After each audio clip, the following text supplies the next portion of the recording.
Alright, you know the deal. Last time we talked about leech collectors and food testers, but today we're talking about even more long dead and unsavory professions. Trust me, you did not want to have some of these jobs that we're about to talk about today. Let's get into it.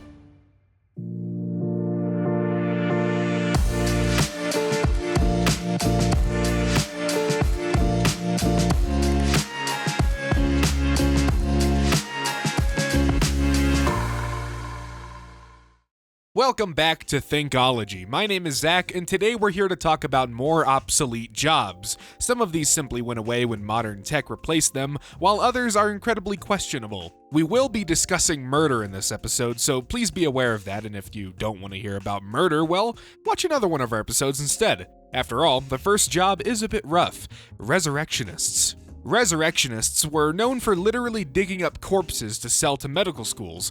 Yeah, pretty grotesque, right? Well, British society thought so too. Despite the practice being pretty common in the 18th and 19th century Britain, they were regarded as body snatchers. Their job, while grotesque and arguably immoral, was also a frustrating necessity. Using corpses, or cadavers, in medical research was considered unethical. Religious objections made it difficult to say the least, but in the 14th century, after the first recorded human dissection in Western Europe, Italy to be exact, it became obvious how little we knew about the human body and how badly we needed this practice to continue. Very slowly but surely, there was a shift in attitudes. In 1506, James IV, King of Scotland, was the first British monarch to legalize dissection on cadavers, allowing the barber surgeons of Edinburgh to anatomize convicted criminals who died by execution, one article writes. In 1540, Henry VIII followed suit, allowing London's Company of Barber Surgeons 4 criminal corpses a year.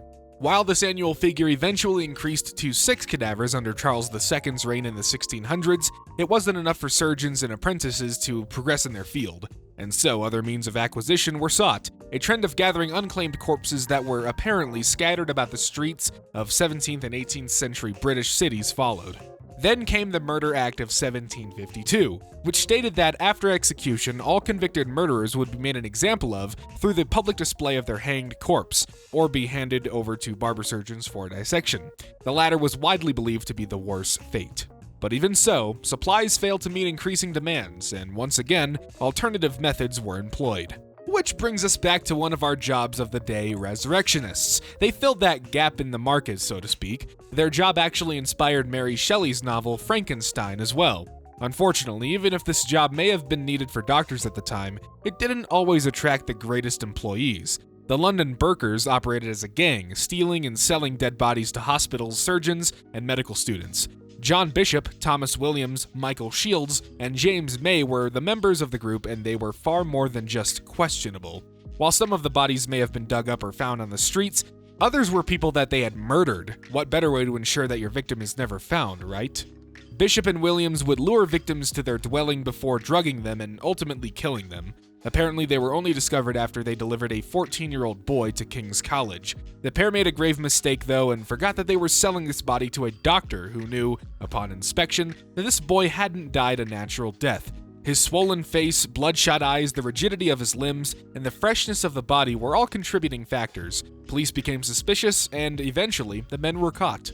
The London Burkes could honestly be their own entire separate episode. There's so much here about them. But needless to say, their case, as well as Bethnal Green gang case and others like it, all led to the Anatomy Act of 1832, which legally recognized the rights of a corpse. Soon after, the trade died out, and thank goodness for that. This next profession was more of a scam than a real job, but it caught my attention to say the very least: stone eating. They made their living by, you guessed it, eating rocks. It's not as if swallowing pebbles has ever been needed for any reason, but you could think of them as sword swallowers or something like that. They did it for the entertainment of crowds to earn a few coins. Sometimes they earned strange titles too, like Dexterity and Balance Master and Stone Eater, as one such man, Mr. Frederick, was advertised in 1774. Apparently, he would eat 150 stones, each as big as a pigeon's egg, with his hands tied behind his back. Other times, their titles were simpler, like The Extraordinary Stone Eater or Amazing Stone Eater, according to one source. 18th and 19th century people were so interested in these stone eaters, there were numerous books and articles written about them. Among the most popular of these eaters were 3, an Italian named Francis Battaglia, a stone eater discovered on an island, and a stone eater born near a rocky cave. He was born in the 17th century and claimed to have eaten half a pack of stones a day.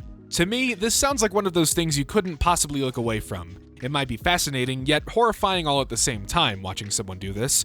One of the most famous of these stone eaters was Francesco Battaglia, or Francis, who was known to perform at the Bartholomew Fair in London. His image, as illustrated in the Book of Remarkable Characters, cropped up multiple times while researching this video, and seems to be one of the most common ones I could find associated with these stone eaters. Francis was, as the story goes, born with 2 stones in one hand and 1 in the other. He apparently refused to breastfeed, so physicians told Francis's parents that he was to be nourished with stones. He would follow up his meal of stones with beer, and when he went to the bathroom, sand came out. I think it goes without saying here, don't try this at home. I really doubt anyone would excrete sand after eating rocks, and I'm not about to find out. Yet, the performers only get weirder. Mac Norton, a French performer, would do a regurgitating act with various objects, namely frogs. He'd swallow them, then bring them back alive and, well, earning him the nickname, the Human Aquarium. Eventually, by the 18th century, people began to question the authenticity of stone eaters. The art fell into disrepute, really, and faded from the public eye. There aren't that many sources that speak on the topic, but I guess you could say that stone eating, at least to a different extent, does still exist today. One modern performer, Stevie Starr, is known as the Regurgitator, and he's said to swallow goldfish, pool balls, coins, dry sugar, you name it. He's eaten it. His America's Got Talent performance is equal parts disgusting and fascinating. I've got no idea how he does it, and really, I'm not sure I ever want to know. Soda jerks weren't jerks or bad people, but the name of those that worked at soda fountains, a barista of sodas, or family-friendly bartender, you might say. The term soda jerk apparently came from the term soda clerk, but twisted to reference the jerking motion that these workers would do when shaking up a beverage. Soda jerks still exist today in some small capacity, but considering that the popularity of soda shops has largely died out, they're not nearly as common. They used to wear white coats, they had swift fingers and even swifter tongues. Part of their job wasn't just making delicious drinks, but providing some entertainment too. Author of The American Drive-In said that they were consummate showmen, innovators, and freelance linguists of the drugstore age. America's soda jerk became the pop culture star of the Gilded Age. Other sources claim the exact origin of the phrase soda jerk isn't completely known, even if the origin story is. In 1937, the Hilltop Lunch Counter was born in Marion, Indiana, and so was the first McCafferty family soda jerk.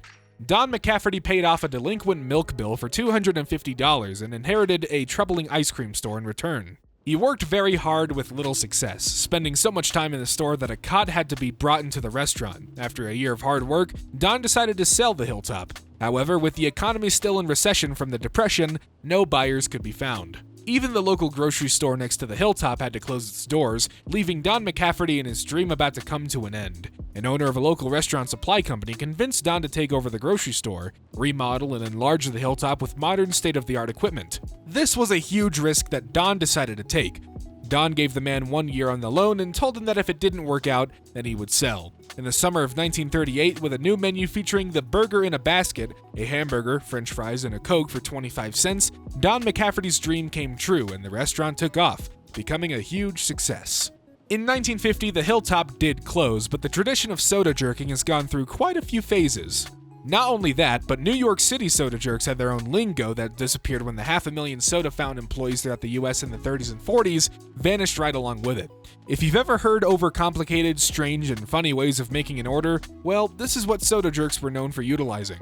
For example, the order of a simple float might earn you a shout of, "Burn it and let it swim." If you nixed the ice cream and added an egg, a server might call it, "Twist it, choke it, and make it cackle." Drinks without ice held the hail, and if Coca-Cola was flavored with a cherry, then they would say, "Shoot one in the red." In 1936, English professor Harold W. Bentley even conducted a full-scale investigation into the mumbo-jumbo of the young New Yorkers, making up all these strange phrases, and according to him, it wasn't just for fun. But there was a friendly, competitive edge to it too. He wrote, "The bright boys behind the marble counters have extended themselves to outdo the other fellow with fantastic, grotesque, or witty labels for the food combinations from the kitchen, or the refreshments spouting out of those fascinating faucets which decorate the bar." The slang is now largely, if not entirely, forgotten in the same way that the soda jerk profession is. Even so, it sure was an entertaining one while it lasted, especially in New York City. Can't say I would have loved to hear "draw some mud" if I ordered a coffee there, though. Speaking of New York City, I'm sure many of you know that you can buy roasted nuts from the street vendors there. Food vendors aren't at all an uncommon practice. That most definitely hasn't disappeared and doesn't seem to be going anywhere anytime soon. However, one particular class of food vendor absolutely has, and that's the baked potato vendor. Baked potato sellers first began selling roasted potatoes around the 30s, and by the mid-40s, they became regular on London streets. After the Irish potato famine, it was cheaper to sell French Regent potatoes, a specific kind that was supposedly different from those a typical customer had at home. Not only did they not shrivel when baking, but they were the mealiest and not waxy. Seems like the French, who largely saw potatoes as hog feed for a while, didn't know what they were missing. The can the baked potato sellers sold from stood on 4 legs and had half a lid and a large handle on top. Suspended beneath the can was a fire pot, and directly above the fire pot was a boiler for hot water, and above the boiler was a small pipe for carrying off the steam.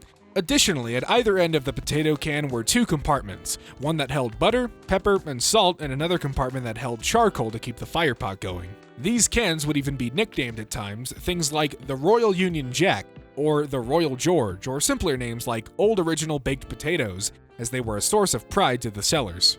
They'd polish these cans at times, and the finest ones would even be made of German silver and have lamps attached with colored glass. Of course, while these potatoes were sold to be eaten, some were bought just to warm people's hands in winter months. During the summer, potato sellers would often switch to strawberries, raspberries, or whatever was in season.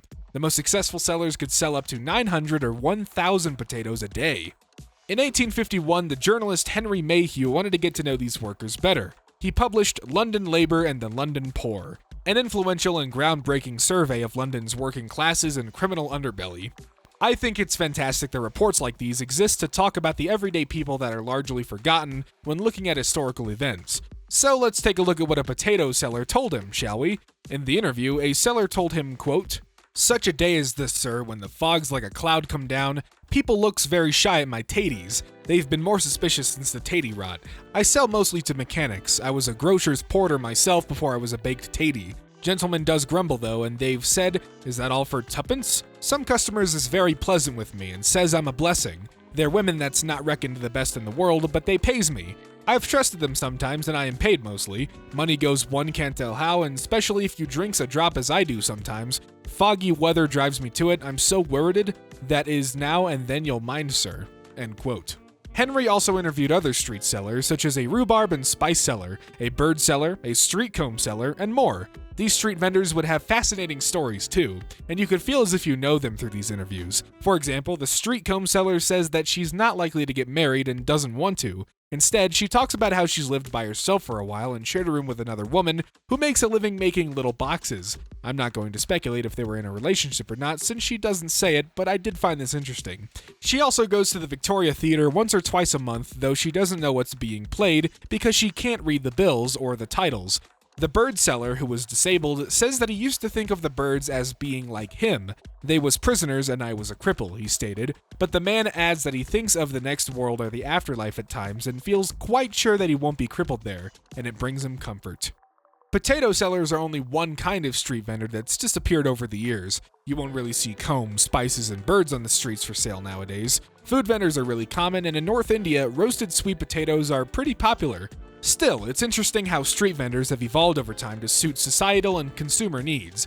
Food and drink vendors were common until the Victorian era, serving as an outdoor cafe for London's poor, and as late as 1889, about 30% of Londoners were living in poverty, so they had a large customer base while they lasted.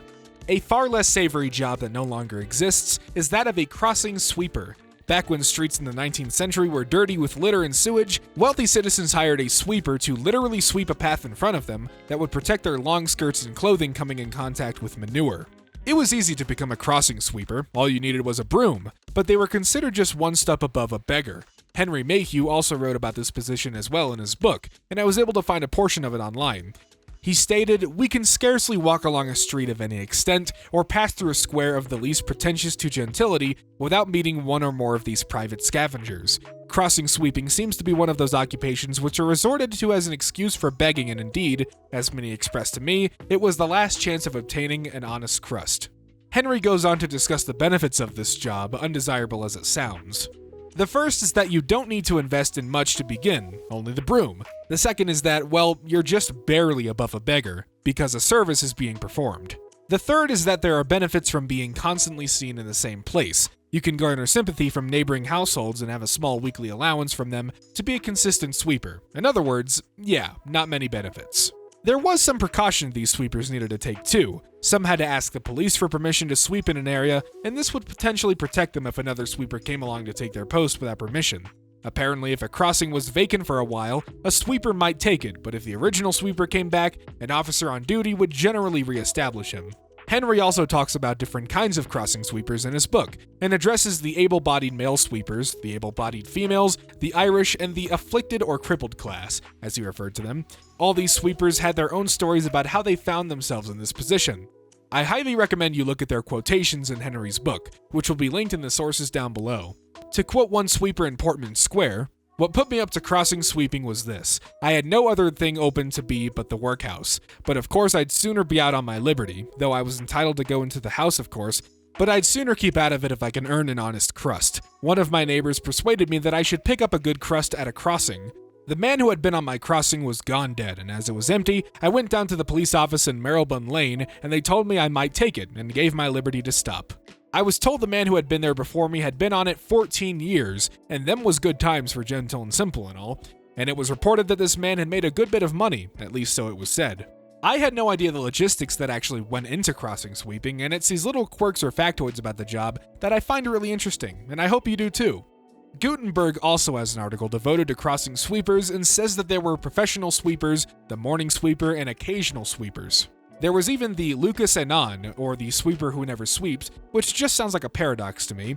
According to Gutenberg, his stock in trade is an old worn-out broom stump, which he has shouldered for these 7 years past, and with which he has never displaced a pound of soil in the whole period. He abominates work with such a crowning intensity that the very pretense of it is a torture to him. He is a beggar without a beggar's humbleness, and a thief, moreover, without a thief's hardihood. He crawls lazily about the public ways and begs under the banner of his broom, which constitutes his protection against the police. There were also Sunday sweepers who worked near churches, and young women sweepers that rarely stayed at one point for long.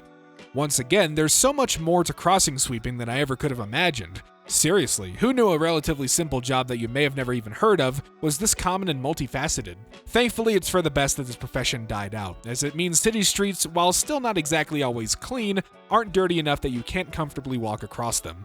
The last profession we'll discuss today is far more niche and far more expensive, the daguerreotypist. They were, in essence, photographers, but they used the process of daguerreotype to print an image on a silvered copper plate. The first successful commercial form of photography was named after one of its inventors, Louis-Jacques Mandé Daguerre of France. He and Joseph Nicephore Niepce found that if a copper plate coated with silver iodide was exposed to light in a camera, then fumed with mercury vapor and made permanent by a solution of common salt, a permanent image would be formed. Personally, I found this a little bit difficult to imagine, and I'm sure some of you did too, so I looked up a video and found an excellent one from the Victoria and Albert Museum. They claim that only a select few specialists use this technique these days. The subject has to be perfectly still when the image is taken, which can take up to a minute. The plate is developed and then fixed or made permanent with the solution we mentioned earlier. It reminds me of an old film camera, if instead of film, metal was used, though that could be because I'm not sure that there's really anything else to compare it to. Daguerreotypes are unique in and of their own right, and the lasting images are beautiful. Unfortunately, they're also delicate too, so daguerreotypes were always kept in little protective cases, typically made of leather and lined with silk or velvet to keep them safe. If exposed to air, they'll tarnish, and depending on what angle you look at them, they can appear like a mirror or even a negative image. Back in 1839, when Daguerre's revolutionary process was explained, people adored it. It seemed magical, inspiring, and full of potential. Daguerre wisely held on to the patent for the equipment needed to practice the art as he began promoting his invention, and things seemed fantastic for the inventor.